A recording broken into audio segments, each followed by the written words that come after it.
What's the worst part of traveling for you? I'll tell you what's the worst part of international travel as far as I'm concerned. It's applying for visas.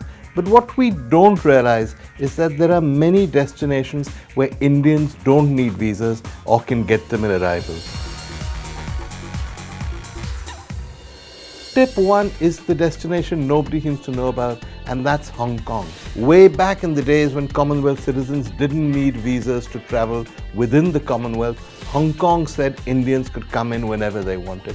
And even now, though it's changed in many other countries, you can go to Hong Kong, you can arrive without a single visa, and they'll just let you in. What can you do in Hong Kong? Well, there's so much to do, from Disneyland to one of the great cities of the world, to the best Chinese food in the world. So if you want to go somewhere that's not too far, hassle-free, Hong Kong's your best bet.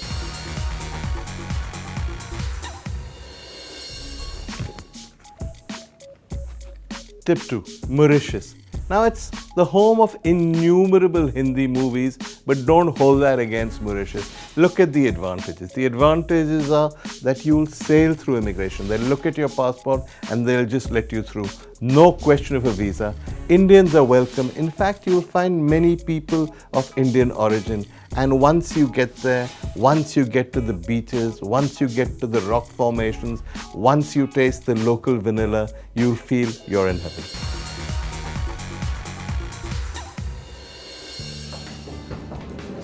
Which brings us to destination and tip number 3. Now you've probably heard of the Maldives. You know that it's not one landmass, but it's thousands of beautiful coral islands and is now one of the world's most desired destinations. Now here's the advantage for Indians. We don't need visas. It's not far to get to, about an hour and a half from Bangalore, and once you're there, it's like a local flight.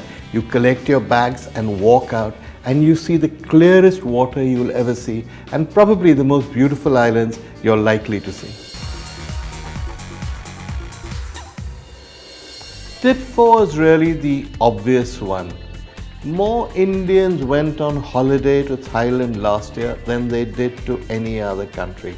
And there are many reasons for this, because Thailand is very beautiful. There's the sea near Koh Samui, there are mountains of Chiang Mai, the elephant trail of Chiang Rai, bits of Thailand that people don't normally see like Koh Chang, and of course there's Bangkok. But I'm sure there's one reason that contributes for it. It's one of the few countries where Indians can get onto the plane without worrying about any kind of visa. You get to the airport, Bangkok, Phuket, anywhere, and all you have to do is go to a counter near immigration. They'll stamp a visa on arrival and you're home and dry. Our last and final tip, that's tip 5, is Bali. You don't need me to tell you why you want to go to Bali. It's a great, great destination.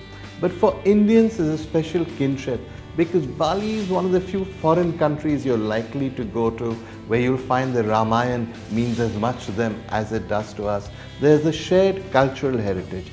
And one good thing about going to Bali, as indeed is true of the rest of Indonesia, is that Indians can get a visa on arrival.